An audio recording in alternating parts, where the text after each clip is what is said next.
بەناوی خوای گەورە سڵاوتان لەبێت بەڕێزان. پارتی و یەکێتی لە گفتوگۆدان بۆ کاراکردنەوەی ڕێکەوتنی ستراتیژی نێوانیان لە بەرگێکی نوێدا بۆ دابەشکردنی پۆستەکانی هەرێم. 11 مانگە پارتی و یەکێتی بۆ مەبەستە کۆبوونەوە و وابڕیارە جارێکی تریش لە میزیکانە کۆبوونەوەیەک بۆ مەبەستە ئەنجام بدەن. میواندارێک لە بەڕێزان ئاسۆ عەلی ئەندامی پێشووی سەرکردایەتی یەکێتی نیشتیمانی شۆڤەکاری سیاسی لە سودی سەرکێڕوا لە هەولێرەوە مەسعود عەبدولخالق لێکۆڵەری سیاسی تاوتوی ئەم پرسە دەکەین. لە سەرەتەدا ڕاپۆرتێک دەبین دواتر لەگەڵ میوانەکانمان درێژە بەم پرسە دەدەین.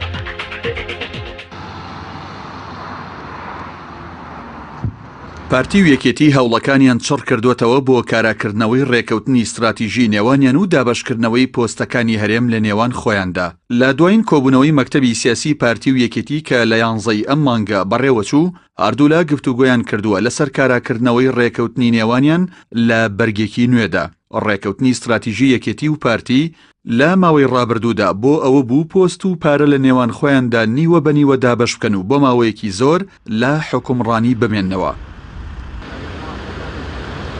لە ماوەی 25 ساڵی ڕابردوودا بەهۆی ململانەی حیزبی یەکێتی و پارتی بە هەزاران خەڵکیان بۆ بەرژەوەندی خۆیان لەسەر قوتی خەڵک دامەزراند. ئەمەش وای کرد قەیرانی دارایی هەرێم قوڵتر ببێتەوە.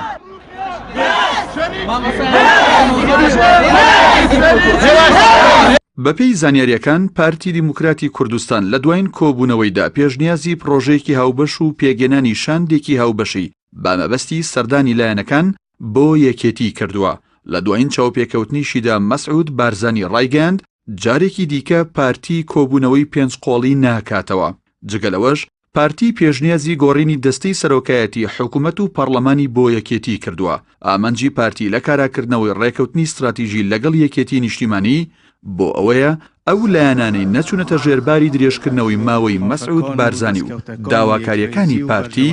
لە سەرۆکایەتی پەرلەمان و پۆستە گرنگەکان دوور بخرێنەوە. کاراکردنەوەی ڕێکەوتنی نێوان یەکێتی و پارتی لە کاتێکدایە بزوتنەوەی گۆڕان و یەکێتی نیشتیمانی لە مانگی 5 ساڵی ڕابردوو ڕێکەوتنێکیان ئەنجامدا بۆ چارەسەرکردنی کێشەکانی هەرێم. بەڵام دوای تێپەڕبوونی 7 مانگ بەسەر ڕێکەوتنەکە تاکو ئێستا هیچ بەڕگەیەکی ڕێکەوتنەکە جێبەجێ نەکراوە. لێک نزیکبوونەوەی پارتی و یەکێتی بۆ کاراکردنەوەی ڕێکەوتنی نێوانیان لە بەرگێکی نوێدا کاریگەری خراپ لەسەر پەیوەندەکانی گۆڕان و یەکێتی دروست دەکات و ئەمەش ڕنگدانەوەی لەسەر پارێزگای سلێمانی و هەڵەبجە و ئیدارەکانی ڕاپەڕین و گەرمیان دەبێت. لەلایەکی ترەوە ئێستا ئیسلامیەکانی کوردستان خەریکی گەڵاڵەکردنی پرۆژەیەکی هاوبەشن بە مەبەستی یەخستنی هەڵوێستیان بە ئاراستەی باشکردنی دۆخی خەڵک بەشداریکردنی هەر لایەنێکی ئیسلامیش لەگەڵ یەکێتی و پارتی لە گۆڕانکاریەکانی حکوومەت و پەرلەمان کاریگەری خراپ دەکاتە سەر پرۆژەکە. بە بڕۆی چاودێران کاراکردنەوەی ڕێکەوتنی استراتیژی یەکێتی و پارتی لە بەرگێکی نوێدا بە هەمان ناوەڕۆکی پێشووتر گەڕانەوەیە بۆ خاڵی سفر لە حکومڕانیدا و بڕوانەبوونی ئەو هێزانەیە بەوەی هاوسەنگی هێز لە کوردستان گۆڕاوە و ئێستا تەنیا یەکێتی و پارتی لە گۆڕەپانە سیاسیەکە نین بەڵکو هێزی دیکەش هەن.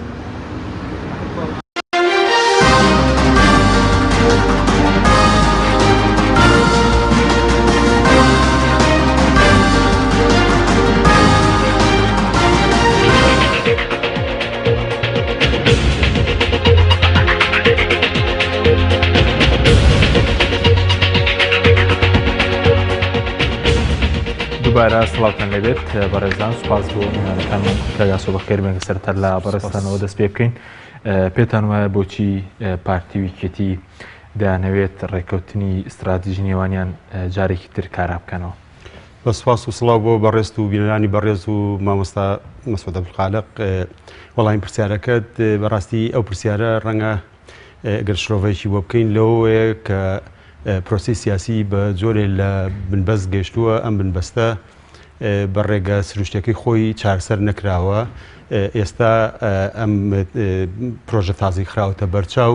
گەڕانەوەیە بۆ ئەزمونێکی شکست خواردوو کە چەندین ساڵ لە شکست و ئەم بەرهەمە چەوت و نەخوازراوی لێکەوتێتەوە. گەڕانەوەیە بۆ زیندووکردنەوەی ئەزمونێکی شکست خواردوو کە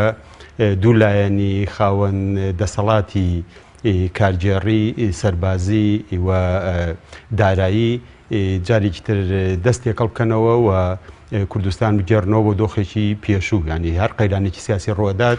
لایەنە سیاسەکان و کەسایەتی سیاسی پێویستە بیر لە دەرچوون لەو قەیرانە بۆ بەرەو پێش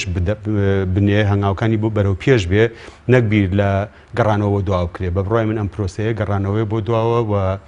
بەرتەسکردنەوەی مەوداکانی دیموکراسیە لە کارخستنی زیاتر و لە گۆڕنانی زیاتری دامەزراوە و چۆنیان ئێمە بۆچی گەڕانەوەی بۆ لە گۆڕنانی کەم دامەزراوە ینی ئەگەر ئەمە سەر بگرێت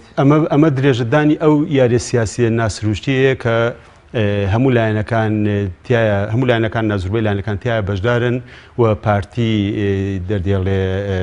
سەرۆکاریە کات و پێشڕەوایەتی ئەکات پارتی یاری بەلایەنە سیاسەکانەکە و لە پێش هەمویانەوە یەکێتی نیشتیمانی کوردستان و سێ لایەنەکەی تر لەوانیشە زیاتر لەوان گۆڕان کە بینیمان لە دروستکردنی کابینەی بەناو بنکە فراوانە چی یاریەکی بەو چوار لایەنە کرد و ئەوان کەوتنە گەمەیەکی شکست خواردووەوە کە هەمویانی تیا هەم عیبدار بوون و تووشی شکستێ بوون و تووشی هەنگاونانێ بوون کە لێ دەرچوون و کشانەوەشی کارێکی زەحمەت بێت بۆیە ئێستا یەکێتی لە پێشتر گۆڕان هەمان هەڵی ڕێکەوتنی استراتیژی و هەڵەکانی پێشووی یەکێتی دووبارە کردەوە بە چوون ناو حکوومەتی بەو شێوازە شکست خواردووی کەچوو و ئێستاش یەکێتی جارێکی تر ئەزمموی شکست خواردووی بەشداری گۆڕان لە حکوومەتی بنکەفراوان و ئەزمموی شکست خواردووی خۆی لە ڕێکوتنامی استراتیژی دووبارە ئەکاتەوە ینی پارتی هەمان کڵاوی وەکوی لە کوردواری پێڵێن کردە سەر زوتنەوەی گۆڕان ئێستاوێ ئەو کڵاوە لەسەری گۆڕان هەڵگرێبی کاتە سەری یەکێت نیشتیمانی کوردستان یەکی نیشتیمانی کوردستانیش بەو دۆخە ناهەمواری تێیکەوتووە بۆ ململانی ناوخۆیەوە کە تێیکەوتووە ئێستا هێندەی بەرژەوەندێ کەسی و دەستەگەریەکان زاڵە بەسەر بڕیاردانتیایدا هێندە بوون خوێندنەوەی استراتیژی بۆ پەیام و بۆ ئامانجێکی نەتەوەی و نیشتیمانی دوورمەودا بڕیاردەر نییە بۆیە ئاسانتر بەدەست پارتیەوە دێن و پارتی بە هەڵخەڵەتاندنێک کە چۆن گۆڕان بە کۆمەڵێک پۆستی لە ڕووکەشە بریقەدار و لە ناوەرۆکا بۆش هەڵخەڵەتان و هەم برکە جەماوەریەکەیان لاواز بوو هەموو ویست و ئیرادەی گۆڕانیان لە ناو خەڵکە لاواز و مراند یەکی نیشتیمانی کوردستانیش ئەم جارە ڕەنگە بە کۆمەڵی پۆستی هاوشێوەی قەبە و گەورە و بریقەدار جارێکی تر بچێتەوە ناو پرۆسەکە و لە ئێستا لاواسر بێ بەڵام لە پشت ئەم ڕووکەشەوە دابشکاریەک بۆ سامان و بڵین بەرکەوت و دەستکەوتی دارایی و کارگەڕی هەیە کە ئەوەش زیاتر بۆ کەسەکانە زیاتر بۆ بنەماڵەکانە وەک لەوەی کە بۆ حیزبەکانیش بیانی ئێستا لەم پرۆسەیە حیزبیش وەتە قوربانی بەرژەوندێک کەسی و بنەماڵەیەەکە بەڵا سپاس دوات تەگرم و لای بەڕێزت ئەگەر بچینە هەولێر لای کاک مەسعود کاک مەسعود زۆر سپاس بۆ بەشداریکردن لە بەرنامەکەماندا دەمەوێت سەرنجی بەڕێزش بزانمە سەر ئەو هەوڵانەی کە ئێستا دەدرێن لەلایەن پارتی و یەکێتیەوە بۆ زیندووکردنەوەی ڕێکەوتنامەی نێوانیان پێ دوایە ئەم زیندووکردنەوە یاخود کاراکردنەوەی ئەم ڕێکەوتە توانێت قەیران و کێشەکانی هێرێم چارەسەر بکات؟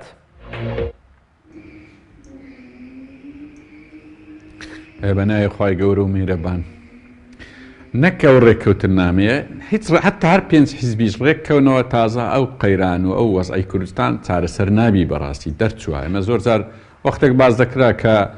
داوایان لە سەرکردەیەکیان لە حیزبە چیان گۆ ئەو ئیشە ئی نیو دەقەیە و نازم ئی ئەوە چیان ڕەنگە سەردەمەگۆبی بەڵام ێستا ڕاستی لە دەست دەرچووە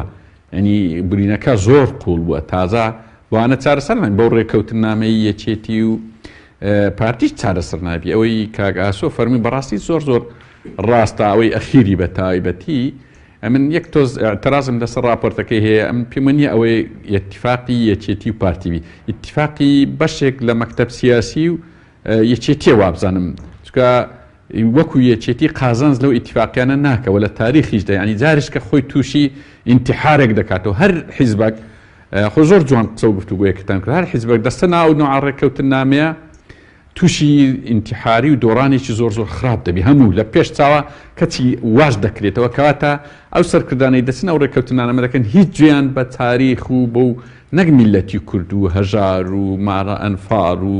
هەناڕە و نسکۆی شەهیدان و ئەوانە نا حتا حیزبەکەی خۆشیان هەتا ئەو دەستە و دائیری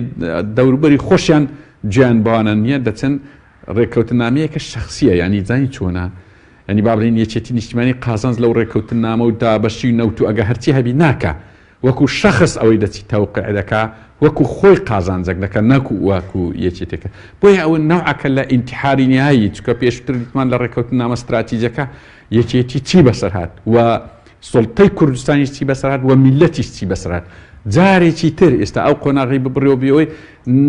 ناولێنان لە ئینتیحار هیچ مانایشکە نابەخشی ئێستا لەو قۆناغیدا بەڕای من ڕێککەوتن لەسەر چاکە ڕێککەوتن لەسەر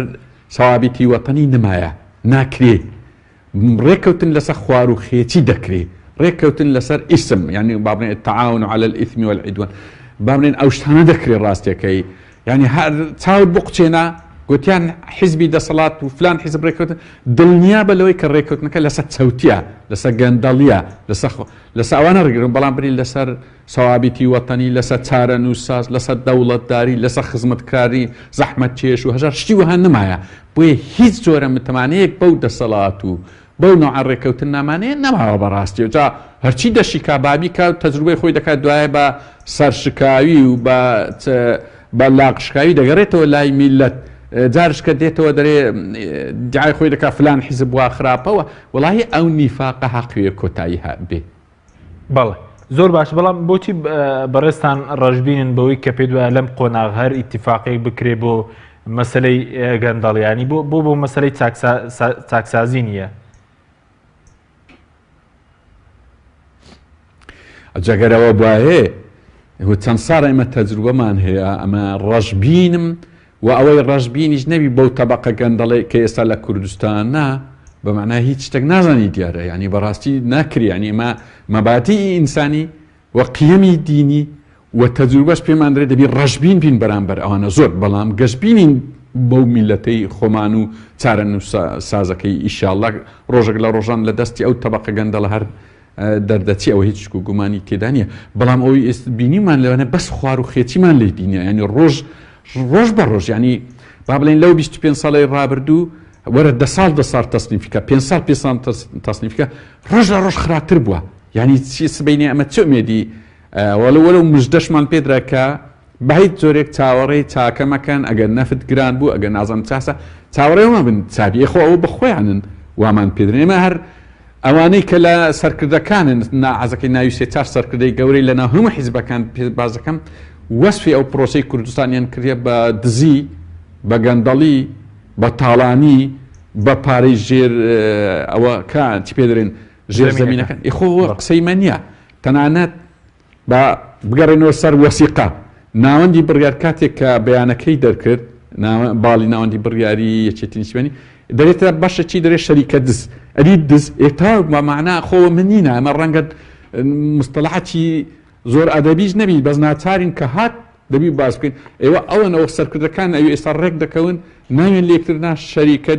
دز و خدا ئەو لە جیهان و لە شتووە چێن دەریشتیوە هەیە لە شتیوە لە هیچ جێیەکی دنیای وەرن یەک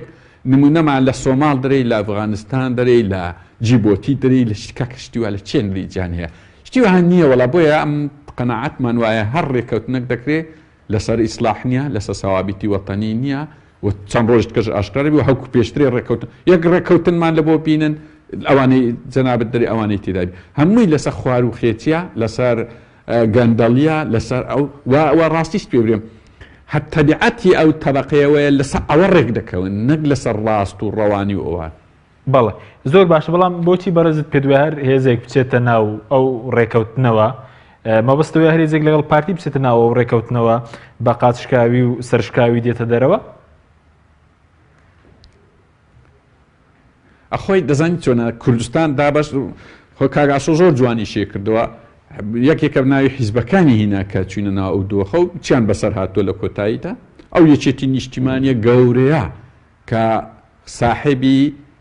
ڕاپەڕینە ساحبی حکوومەت و فیدرالی و پەرلەمان هەموو فکرەویە شۆڕشی نوێ فکرەویە دروستی کردە ئەو جا ئێستا وای بەسەر هاتووە کە ناوچەکانیوان بیرە نەفتەکانیوان واتە فرۆشتە و توانای ئەوەی نێدیفاع لە بیرە نەفتەکانی ژێر پێی خۆی بکە ئەوە واز احتیارە چارە نووسی چۆنە بۆچی والیاتێ بەڵام وەڵامی پرسیارەکەت ئەوەیە کوردستان بیتە دوو تەبەقەیەک ئەوە حەق خۆیتی بەڵام ناوی پارتی دیموکراتی کوردستان ئەو تەمسیلی تەبەقەیەک دەکات تەبەقەیەکی برجوازی ڕەنگە وای لێ هاتووی تازە کە تەمسیلی ئەوی دەکات ئەو ئەندام و لایەنگری خۆی دیارە و چۆنە و دەنجی خۆی دیارە بەس تەبەقە هەژار و مەحرومەکە هەتا ئێستا یەکێتی نیشتمانی دەرێ ئەمن تەمسیلی دەکەم گۆڕانوە دەرێ یەک گرتووە دەرێ کۆمەڵوە دەرێ حیزبی شوێنە زۆر خۆیان بەو بەرەدادنین بۆیت لەو بەرەی هەر دەمە سنگەرت بگۆستەوە بچیاوبەری تەمان شعبیەتت نامینێ شعبیەتت لەو لایە نامینێ و لەو لاش دەنگت نییە چکە دەو دەنگانی ئەو لای ئەوانەی کە ئەهلی مەسلحەتن دیارن لە چێکۆبوونەوە لەبەر ئەوەی بەڕاستی ئەو بەرە تاعن بە قاچشکایی و بە سەرشکایی دەگەڕێەوە بەڵ سوپاس دەکەم دواتر گرمەوە لای بەرەسەن کاگە سۆک بگرمەوە لای بەرەسەن ئێستا پێ دوای هەردوو هێزەکە وەکو یەک خواستیان هەیە بۆەوەی کە ئەم ئیتیفاقە کۆنە نوێ بکەنەوە بەڵام لە بەرگێکی نوێدا بەبڕای من یەکێتی نیشتمانی کوردستان ئەگەر بەنیاز بێ بەم ڕێکەوتنە وەکوی کە هەنێک لە بڕاوەدەستەکانیان لە ڕاگەیەنەکانە ئیدعاەکەن باز لەوە بکەن کە چاکسازیەکەن کە ئەم دیعاە لەلایەن پارتی دیموکراتی کوردستانیشەوە لە هەموو لایەک گەرمتر باسی لێکرێ و باز لیژنەوە دروستەکرێ و خەڵکی پێ خافڵێن لێ ئەگەر هەیان بێ ئەو وەهمەی هەبێ ئەوە نەک خەڵەتێنێ بەپڕای من پێشەم کەسی خۆی خەڵەتێنێ بەڵام ئەگەر دیسان وەهمێکی تریشیان هەبێ بەوەی کە ئێستا پارتی بەوە ببینن لە بەرامبەر پرۆسە سیاسیەکە تووشی گۆشەگیری بووە تووشی دابڕام بووە تووشی یەک بەرامبەر بە چوار بووە لە پێکەنێرەکانی حکوومەتە لە بەرامبەر ئەمەدا ئامادەیە سازشی گەورە بۆ ئەوان بکات و دەسەڵاتە بیان کاتە شەریکی ڕاستەقینە ئەوە وەهمی دووەهمیەوانە و کە بەڕاستی ئەومەش نایەتە دی ئەوەی قابلەوەی بێتە دی درێژە کێشانی ئەو پرۆسە ژێربەژێر و نادیارەیە کە لە دابشکردنی داهاتە ئەویش بەڕای من وەکو حیزب مامەڵی ناکرێ وەکو کەس و وەکو دەستە و گروپ مامەڵەیەکرێ درێژەدان و بەردەوامبوون لەسەر ئەو پرۆسەیە کە ئەوە ئەم ڕێکەوتنی ئەم جارە کە ئەنجام بدرێ بەبڕای من پاڵێنە سەرەکیەکەی ئەو دەستێکەڵکردنە ژێبەژێرەیە کە ئێستا ئەگوزەرێ و ئەبینین لە لایەنێکی نیشتمانی کوردستانەوە سەرباری ململانێ ناوخۆیەکان لە ڕاگەاندن و قسەکانیانە لە هەموو لایەکتونتر دژ بە بارودۆخی حکوومەت و ناڕێکیەکانی ئەمڕۆی دۆخی کوردستان قساکەن بەڵام لە کرداریشدا شەریکن بە بەشێکی کەمتر لەوەی کە جاران پێوترا 50-50 ئێستا بەشەکە زۆر لەوە کەمترە بەشی شێر و بەشی گەورە بۆ پارتی دیموکراتی کوردستانە بەشی یەکێتی بەشی چییە؟ بەشی کوردستان شێر بە بڕای من بەشی پلە دوژ نییە بەشی زیاتر داولی بنەوە بە داخشەوە کەواڵێم زیاتر بەشی کەسەکانە ینی ئەوەنەی وەکو کەس لی بەرهەمدار و سوودمەندن ئەوەنە وەکو حیزبیش لێ سوودمەندین چکە بینین کە کادر و بنکەی ڕێکخراوی جەماوەریەکی نیشتمانی کوردستان لە بنکە و جەماوەری هەرە غەدر لێکراوەکانە لە گشت بوارەکانە ینی بنکەی جەماوەریەکی نیشتمانی کوردستان ئێستا زۆر بێزار و بێتاقەت و هینەیان دژ بەم دۆخەیە و ئەوەیەکێک لەو مەترسیانەیە کە یەکێتی نیشتمانی کوردستان بەڕاستی هەقە بیری لێ بکاتەوە لە ڕێکەوتنێکی لەو جۆرەی شکست خواردوو لەگەڵ پارتی دیموکراتی کوردستانە بنکە جەماوەرەکەی زۆر بەشکاری ئاساوان دەڵبوون هەڵوێستی ئیجابیان نابێت و ئاسایی شوەمنەی کێسا لە کوردستان دەڵام بەرهەمی ڕێکەوتنی استراتیژی نێوانیکێتی و پارتی مەسەرەن ئەم جۆرە کوردستان بە ئێستا گەیشتووە ئەمە دەستکەوتە لە بیرکارشتی هەیە بە ناقیس دەستکەوتە بە سالب دەستکەوتە لە بەرامبەر شەڕ و کوشتار و ماڵوێرانیە ینی ئەگەر بیخیتە بەرامبەر ئەوەی کە ئایا ئەم دوولایەنە وەکو نەوەتەکان بە کوژدانی کوڕی کورد و لە دەستدانی هەر فرسەتەکانە بەردەوام بن و داهات و مقدرات و چارنووسی سیاسی ئەم وڵاتە بکەن بە قوربانی بەرژەوەندی بچووک و تەسکەکانیان بە شێوەیەکی زۆر تونند و تیژ ئەوە ڕێکەوتن و ئیتفاقی بەناو استراتیژی نێوانیان دەستکەوتێکە لە چاوە گواستنەوەی لە شەڕێکی خوێناوی بێهودەوە بۆ ڕێکەوتنیەکی نیمچە بێهودە کە ئەمە هیچ نەبێ زیانە گیانی و کۆمەڵایەتیەکانی ڕەنگە بڵێم کەمتر زەق بێ کەمتر خوێناوی بێ کەمتر ئازار بەخش بێ بەڵام دۆخی ئێستاش هەمان درێژە پێدانە یعنی هەمان ململانەیە ئەم جارەیان بە ڕێکەوتن لە بەرامبەر لەسەر حسابی خواستەکانی خەڵک لەسەر حسابی لەقکردن و هەڵتەکاندن و جێگیر نەکردنی دامەزراوەکان لە هەرێمی کوردستانە ینی وردە وردە لە هەرێمی کوردستانە بەرە ئەوە چێکە دامەزراوەکان لە جاران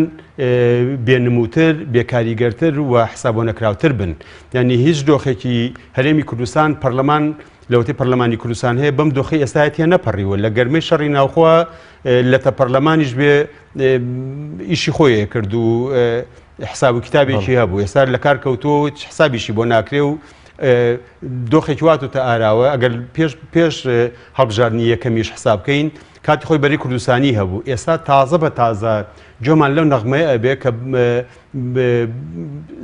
شرۆڤەکەی بۆ ئەوەیە کە جارێکی تر بەری کوردستانی زیینو بکرێتەوە باز لەوە کرێت کە ینی کە ئێستا ئەوترێ ئیتر پێنج قۆڵی نەما ئەو بۆ معنایە نییە کە پرۆسی سیاسی بەرفراوان نەکرێ و حیزبولایەنەکانی بەشدارەکرێن بە بڕای من گەڕانەوەیە بۆ دۆخی لە بەری کوردستانی فەوزاتر و بەشداری پێکردنی ڕەنگە هەنێ لەو لایەنانی کە بە قەباری خۆیان لە پەرلەمانە کورسیە دوو کورسیان هەیە بە دۆخێکی سروشتیە لە پرۆسی سیاسیە هەن و قابلی ئەوەیە کەەوە پێویستیشە بە قەباری خۆیان گویان لێ بگیری و حسابیان بۆ بکرێ بەڵام لە شانی ئەمانە کۆمەڵێک حیزب و لایەنی دەستەمۆکرا و ماڵیکرا و دروستکرا و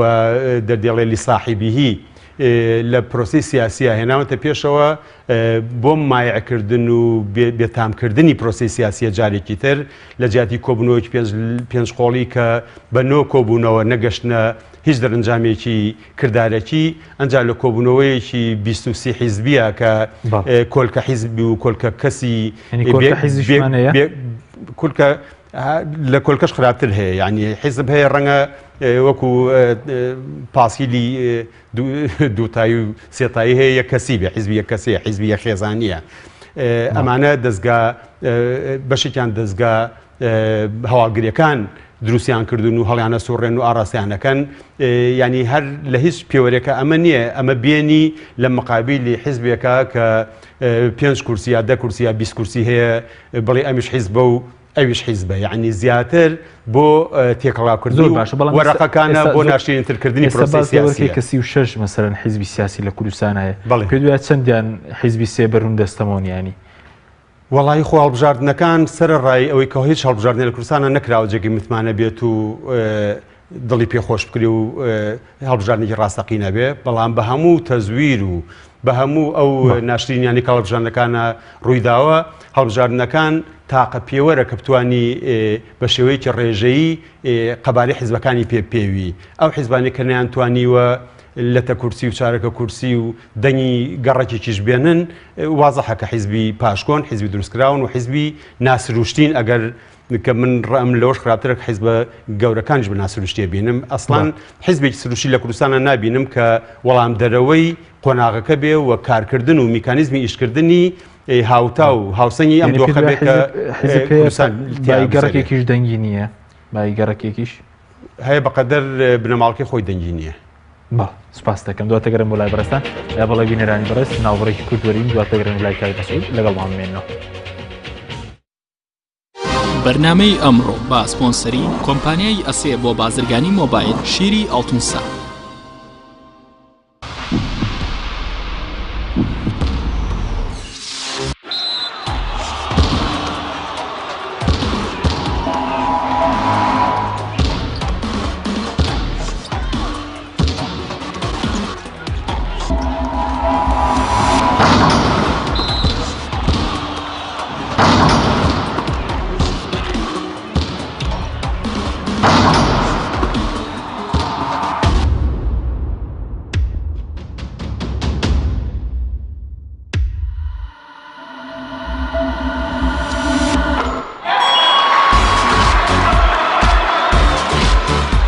ئەم سەرکەوتنە گەورەیە تەنها شیری وشکی ئاڵتونسایە تەمێکی ڕاستەقینە و 100% سروشتی نۆشی کەو هەمیشە بە بەهێزی بمێنەرەوە. تۆپ ئارت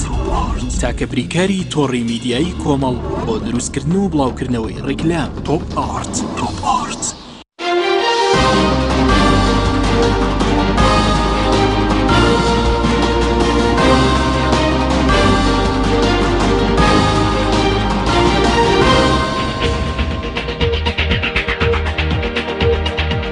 دووبارە سڵاوتان لەبێت بەڕێزان. کاک مەسعود ئەگەر بگەڕێنەوە لای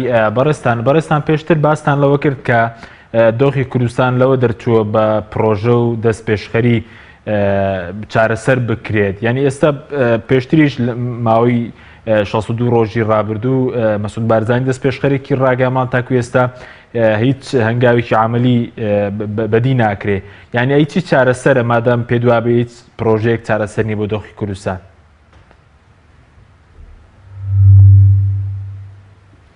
خۆی ینی بەدەستەمەنیە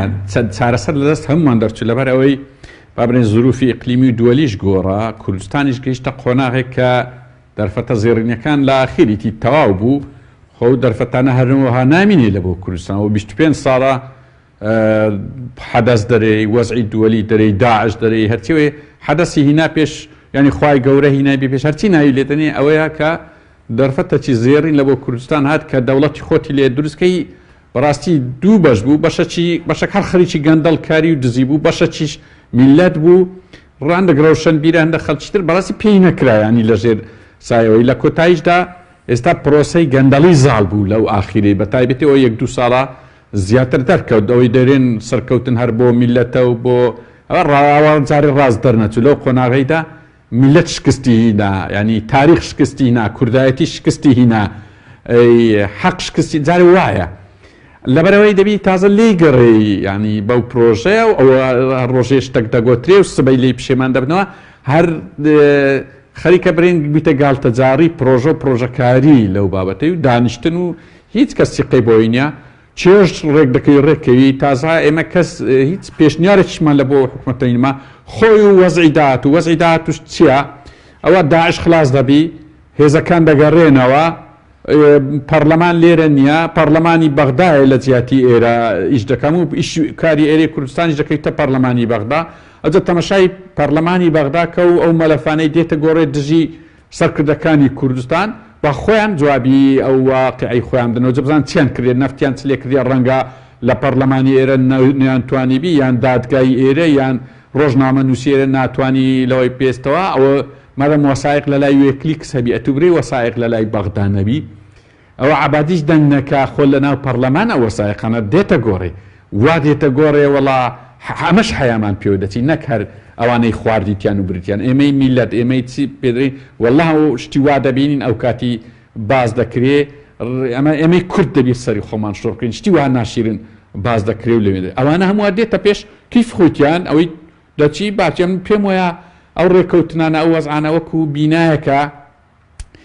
ئەو بینایە هەر دەکەوی ئەجا هەیە درێ هەندە خەرچی زیاتر بینمە ژێر بینایەکەی با بەسەر هەموواندا بکەوی ئەمەوە وا دەبینم. زۆر باشێنی پێ دوای چارەسەر نێتە ناوەیە کە ئیلا دەبێ مەزمونە بڕۆخێت.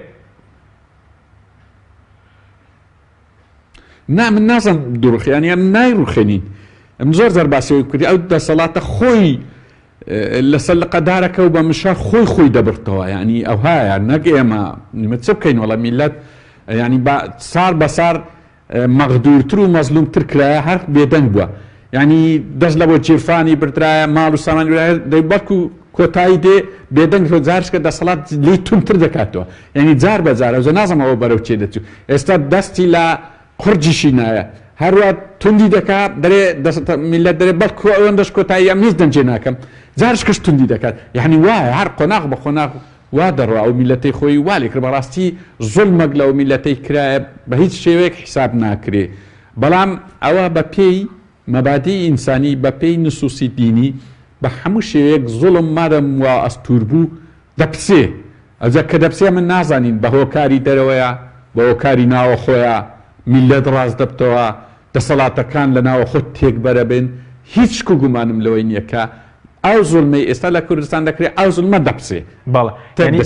ئەجا چۆنە وڵاهی بابدو بزانین ماوەچی ینی زۆر نمایەت تەمەشای بکەین ئەو نسخە واقعی ئێستا دەبینین ئەوە هەونیە ئەوە کازیبەیە نسخەی واقعی شەرق ئەوسەد پاشی دوسێ مانگ پاش داعش دێتە پێش لێڕە دەردەکەوی ئاسۆیەکانی ئەو وەزع بەڵێ ینی بەڕێز دەڵی زوڵم لە ئەستوریدا دەپسێت ینی زوڵمەکەی کوردستان گەیشتۆتە ئەستوریەکەی تاوەکو بپسێت وڵات جات تەمەشاکە ینی ئەو میلەتە چۆن مەزلوم کرایە ینی لە چێ دەریشتی وا هەیەکە ئەو هەموو فەقیری و هەژاری و ئەو تەبەقەتیش ئەوها دەوڵەمەند و ملیار و ینی ئافرەتانیان بە تەنزێریان هەبی و هەتا تەنانەت زۆر بەداخەوە وابزانم ئەو شعورەشیان یا زۆر جار هەیە لە تازیەکان لە ئەوەکان ئافرەتەکانیان دێن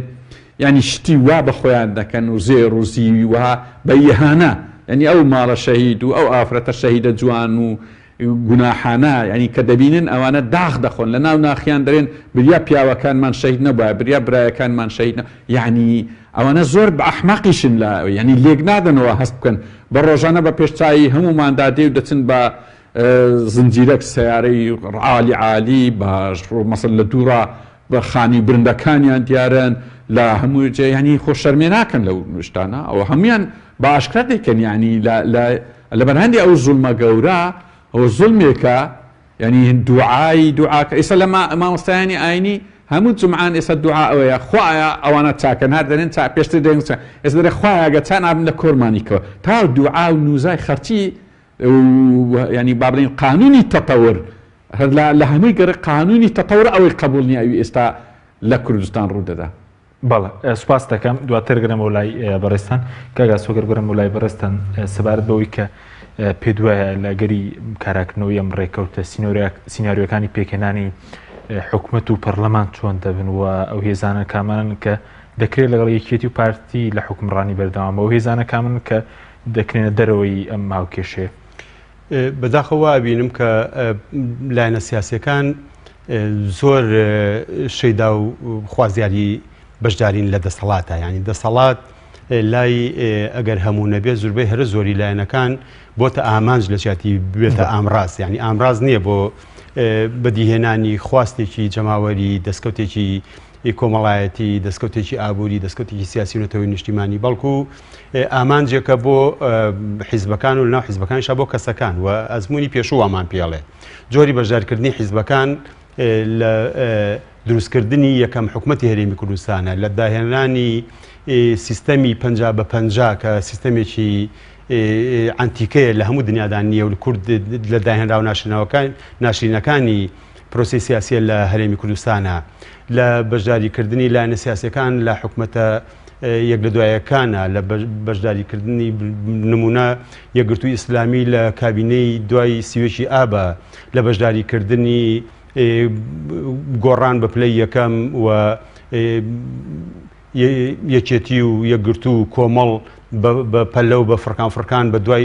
گۆڕانە لە ئەم کابینەی کە ناودا کابینی بنکە فراوان هەموو ئەمانە پێمانڵێ کە بەڕاستی پارتی خوێندنەوە بەداخەوە وەزگە و خوێندنەوە زیرەکانیان بۆ دۆخی سیاسی و هەرێمایەتی و داهاتووی کورد بووە نەک بۆ لایەنە سیاسیەکان و خوێندنەوەی شەقام و تاچی کوردی لەوە خوێندنەوەیکی ورد و زیرەکانیان هەیە و ئەزانن چۆن یاری بە لایەنەکان بکەن هەرمانەوەی ئێستای وەزیری لایەنەکان وە بەتایبەتی کە گۆڕان دەریش کراوە بەجێ نایەڵێ دوولایەنە ئیسلامیەکە هیچ حسابێکیان بۆ ناکرێت لە حکوومەتە ماونەتەوە و هەوڵی پەرازخستنیان هەرێ و لە حکوومەتە ماونەتەوە شەرعێت و ڕەوایەتیان بە حکوومەتەکە ئەمە ئەو ئاماژە نەخوازراومانایەتەیە کە پارتی دەردێڵێ هەمویانی تاقی کرۆتەوە هەمویانی هەڵسەنگاندنووە بە پلە و دەرەجەی جیاواز لەوە دڵنیایە ئەگەر هەمووش بەشداری نەکەن بەشی ئەوە بەشداری لەگەڵا ئەکەن کە بتوانێ هەر لایەک یا هەر چەند لایەک بەشداری نەکەن پەراوێزیان بخاوە ئاڵبۆقیان سەردانێک دوای کامانن ینی دوای ئەگەر جێبەجێ بکرێم لێک نزیک بوونەوە ئەو هێزانە کامانن کە لەگەڵیان بەشدارن بۆ چوونیەوە لۆجیکەڵێ هیچ لایەک نابێ هەمان هەڵە دووبارە کاتەوە بەڵام مێژوو پێمانەڵێ هیچ لایەک بە دەرنیە لەوەی کە هەڵە دووبارە بکاتەوە ینی بە تەحدید ڕەنگە من نەتوانم بەڵام بەم ڕستەیە جواب تێمەوە لۆجیک بە لۆجیک بێ نەک لایەنە ئیسلامیەکان و گۆڕان بەڵکو نابێکی دشمانی کوردستانیش بە میکانیزمە بەشداری بکە بەڵام بە ئەزمموی پێشوو بێ هەمولاکان زۆر حەزیان دەسەڵات و بەڵام هەوڵ هەیە بۆ نمونە ئێستا پارتی وهەیە خواستی بێ کام هێز بەشداری پێ بکاتەوە کام هێز لە دەرەوەی کشەکە بێت ڕاگەیاندنەکانی تقریبان ڕوون و ئاشکرایە ئێستا پێداگری و گرنگیدان و بە باڵا ینی لە ململانەی زۆر توندی مانگ دوو مانگ لەمە پێشی نێوان یەکێتی پارتیا کە زمانی ڕاگەاندنیان زۆر تند بوو بووە ئێستا پارتی بە باڵای یەکێتی نیشتیمانی کوردستان و گرنگی یەکێتی نیشتیمانی کوردستان و هەڵەیە ئەمە وازەحە کە پێگەی سەرەکی لەسەر بەشداری پێکردنی یەکێتی نیشتیمانی کوردستان داڕشتووە و لە پاڵ ئەوەشە نیان شاردێتەوە کە تموحیان بە بەشداری یەکگرتووی ئیسلامیش هەیە لە حکوومەتەکەوە لەلایەن لەسەر دەمی چەند مەسوولێکیانەوە ڕایانگەیانەوە کە ئەکرێ حکوومەتێکی زۆرینە بە بەشداری پارتی بە سەرۆکایەتی پارتی بە بەشداریی نیشتیمانی کوردستان و یەکگرتووی ئیسلامی و پێکهاتەکان کە پێکهاتەکانیش دیسان ئەو پێکهاتانی کەوان مەبەستیانە پێکهاتەکانی سەر بە پارتین سەر بە پارتین لە کوردستان ئەوەی کە ئەوان مەبەستیانە ینی ئەوەی کەوان مەبەستیانە کاڵی بەشداری پێکهاتەکان قەزیان ئەو بە نوێنەرکراوانەیە کە نوێنەری ڕاستەقینەی پێکهاتەکان نین و پارتی دایناون ڕسەکەم تاوا نەکرد ینی حکوومەتێک بەم پێکهاتەیە پێشڕەوایەتی و سەرۆکایەتی پارتی بەشداری یەکێتی و یەکگرتووی ئیسلامی و نوێنەری بەناو بەشێ لە پێکهاتەکان لە بەرامبەریشدا بە ئۆپۆزیسیۆنکردنێکی ناچاری و ئیجباری بزوتنەوەی گۆڕان و کۆمەڵی ئیسلامی لەوە چێ پرۆسیاسیەکە ئاوا بێ کە ئەگەر لەم پرۆسیاسیە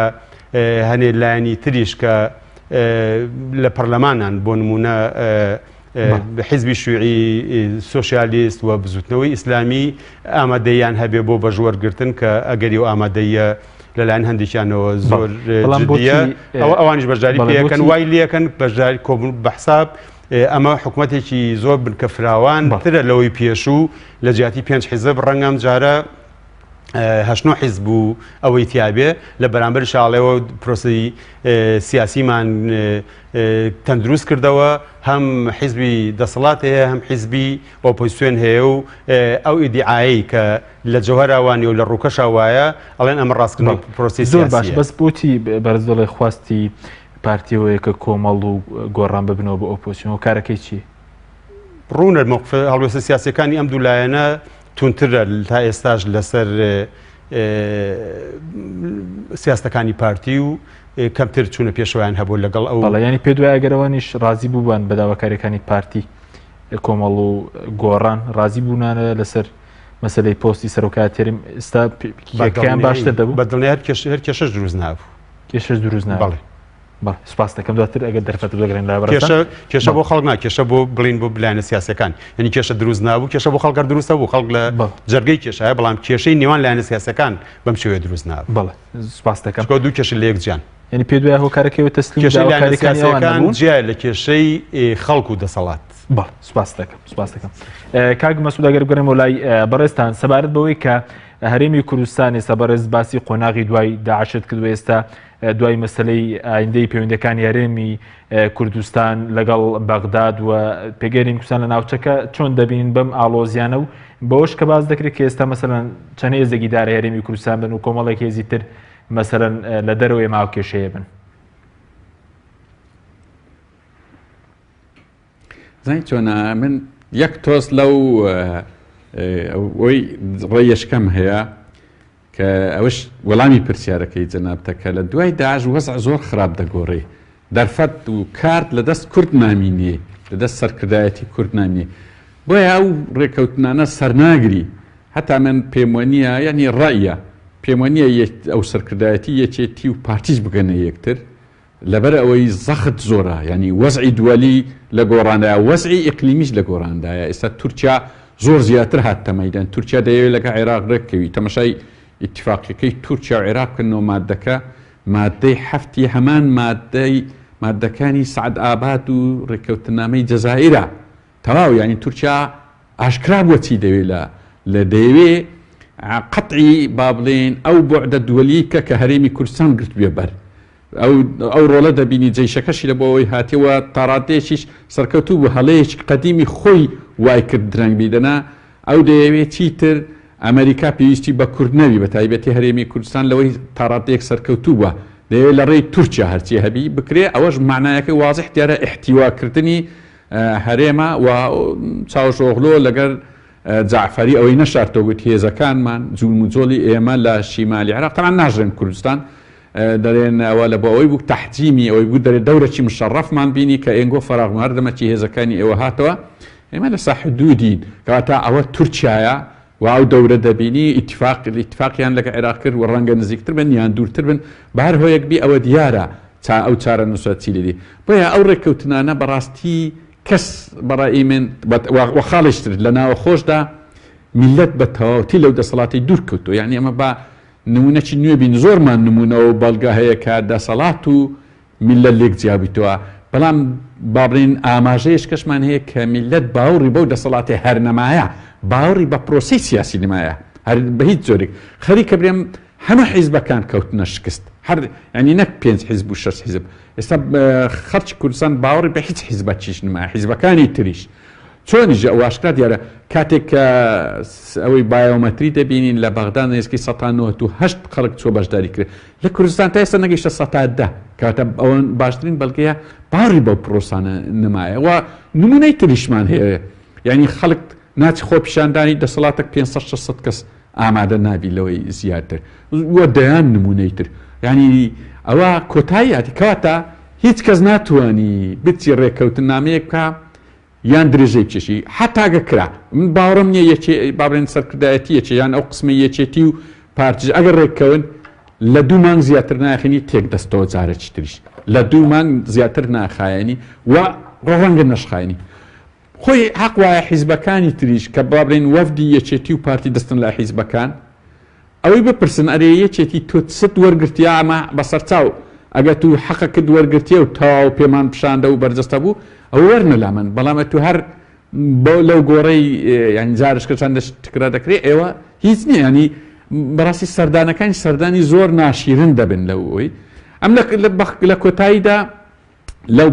بارەی ئەم پێمەنی ڕێککەوتنەکان بکرێت واگە بکرێت زۆر موقەتەبی اختلافی بینی پارتی و یەکێتی بەپێی پێگە بەپێی جیۆسیاسی بەپێی لێکجیابوونەوەی ئەهدافەکان ئی زۆر موقەتە ئەو جارە چکە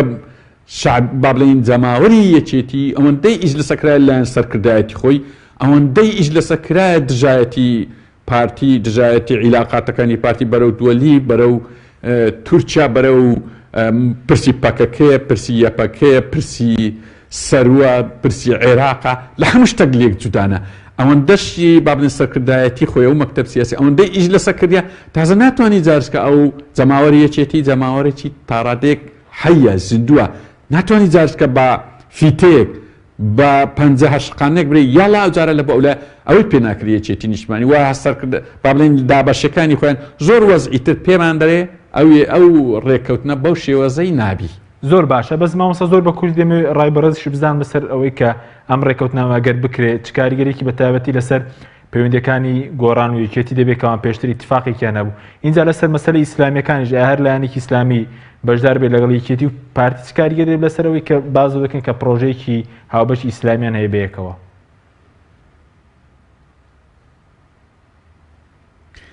خۆی ئەوەی دەزانین چامە بە کورتیەکەی هەرچی ڕوودەدا بەڕێی من هەر یەکێک تۆزە عاقڵ هەبی یان باسی لۆجیکتان کرد تا دوسێ مانیشکە ئینتیزار دەگات چکە ئەو واقعی شەرق ئەوسەتی ڕاستەقینە ئێستا هەونیە ئەوەی ئێستاە کۆتاییە ئێستا دوان ینی بزانە گەورەترین غەڵەتی کورد ئەوەیە دەچی لەگە ئیدارەیەک ئیتیفاق دەکات کە کۆتاییتی ینی بزانە استراتیجیەت نییە لەو ئیشەی ئەوەی وەزعی ئێستاش ئەو واقعی شەرق ئەوسەت لە قۆناغی کۆتاییتی واقعەکی نوێ دێتە پێش دەبێ ئەمە ئینتیزاری ئەوەی بکەین هەینێ ڕسمی سیاسی خۆمان چ لەگەر جیهان چ لەگەر دەوروبەر حتا لە ناوە خۆش ئەو ڕێککەوتن هەر ڕێککەسێک ڕێککەوتنێک ئێستا بکە زۆر خراپ بە هەڵەدا دەچی بەڕای من ئەو ئەگەت باسی چارەسەریش دەکەی بەڕاستی دەبی لێی گەڕێ ئەو دەسەڵاتە بگاتە نەتیجە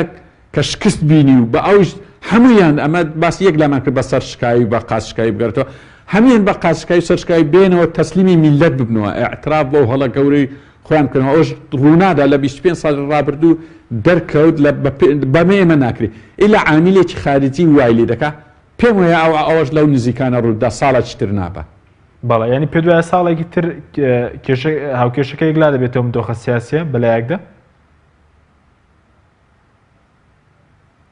یەکلا چۆنە ینی بەڕاستی ئەو دێزاینەی سیاسی کوردستان تا ڕادەیەک دەگۆڕێ تەنگژەیەکی ینی بابرین دێ ڕوبەڕووی هەرێمی کوردستان دەبی دو-سێ ساڵ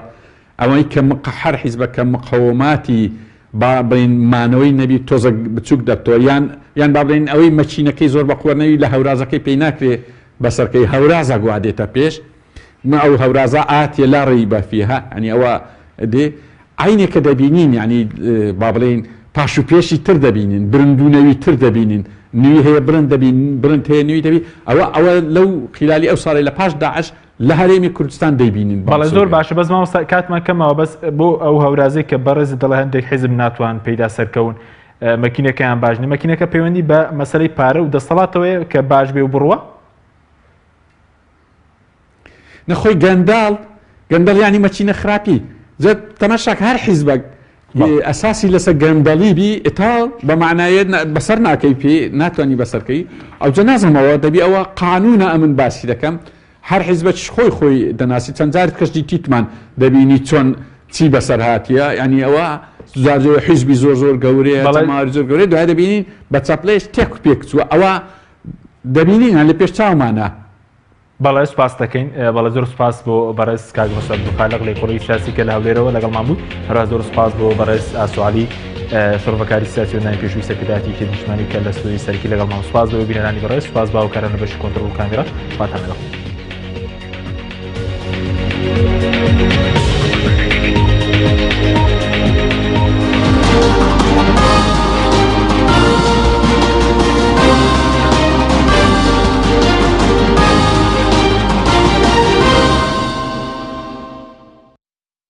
برنامج